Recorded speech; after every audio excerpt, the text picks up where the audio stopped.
सप्तमो अध्याय चंड और मुंड का वध। मैं मातंगी देवी का ध्यान करता हूँ। वे रत्नमय सिंहासन पर बैठकर पढ़ते हुए तोते का मधुर शब्द सुन रही हैं। उनके शरीर का वर्ण श्याम है।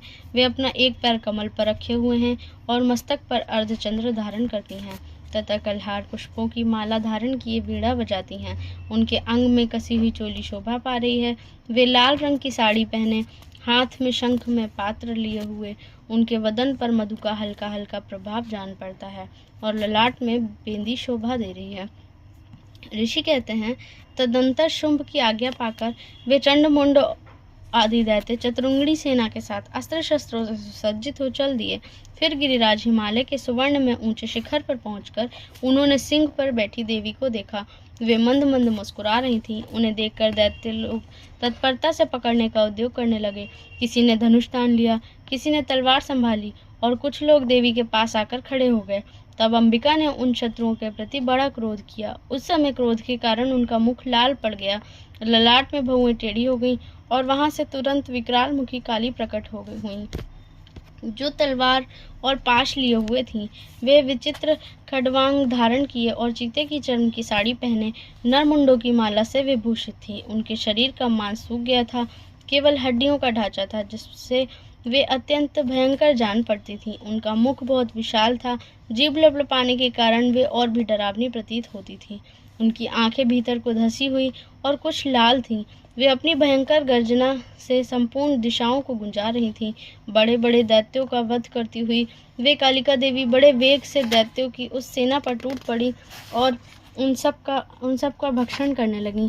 वे पाशरवक्षकों, अंकुशधारी महावतों, योद्धाओं और घंटा सहित कितने ही हाथियों को एक ही हाथ से पकड़कर मुंह में डाल लेती थीं। इसी प्रकार घोड़े, रथ और सारथी के साथ रथी सैनिकों को मुंह में डालकर वे उन्हें बड़े भयानक रूप से चबा डालती थीं। किसी के बाल पकड़ लेती, किसी का गला दबा देती, किसी को पैरों से कुचल डालती और किसी को छाती के धक्के से गिराकर मार डालती थीं। वे असुरों के छोड़े हुए बड़े बड़े अस्त्र शस्त्र मुंह से पकड़ लेती और रोष में भरकर उनको दांतों से पीस डालती थीं। काली ने बलवान एवं दुरात्मा दैत्यों की वह सारी सेना रौंद डाली, खा डाली और कितनों को मार भगाया। कोई तलवार के घाट उतारे गए, कोई खड़वांग से पीटे गए और कितने ही असुर दांतों के अग्रभाग से कुचले जाकर मृत्यु को प्राप्त हुए। इस प्रकार देवी ने असुरों की उस सारी सेना को क्षण भर में मार गिराया। यह देख चंड उन अत्यंत भयानक काली देवी की ओर दौड़ा तथा महादैत्य मुंड ने भी अत्यंत भयंकर बाणों की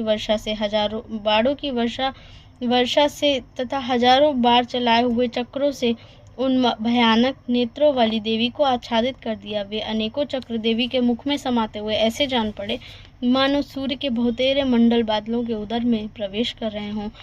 तब भयंकर गर्जना करने वाली काली ने अत्यंत रोष में भरकर विकट अट्टहास किया।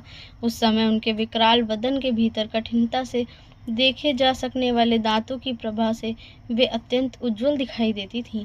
देवी ने बहुत बड़ी तलवार हाथ में ले हंग का उच्चारण करके चंड पर धावा किया और उसके केश पकड़कर उसी तलवार से उसका मस्तक काट डाला।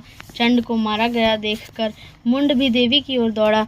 तब देवी ने रोष में भरकर उसे भी तलवार से घायल करके धरती पर सुला दिया। महापराक्रमी चंड और मुंड को मारा गया देख मरने से बची हुई बाकी सेना भय से व्याकुल हो चारों ओर भाग गई। तदंतर काली ने चंड और मुंड का मस्तक हाथ में ले लिया। चंडिका के पास जाकर प्रचंड अट्टहास करते हुए कहा, देवी, मैंने चंड और मुंड नामक इन महापशुओं को तुम्हें भेंट किया है। अब युद्ध यज्ञ में तुम शुंभ और निशुंभ का स्वयं ही वध करना। ऋषि कहते हैं, वहां लाए हुए उन चंड मुंड नामक महादैत्यों को देखकर कल्याणमयी चंडी ने काली से मधुर वाणी में कहा, देवी, तुम चंड और मुंड को लेकर मेरे पास आई हो, इसलिए संसार में चामुंडा के नाम से तुम्हारी ख्याति होगी। इस प्रकार श्री मार्कंडेय पुराण में सार्वणिक मनवंतर की कथा के अंतर्गत देवी महात्म्य में चंड मुंड वध नामक 7वां अध्याय पूरा हुआ।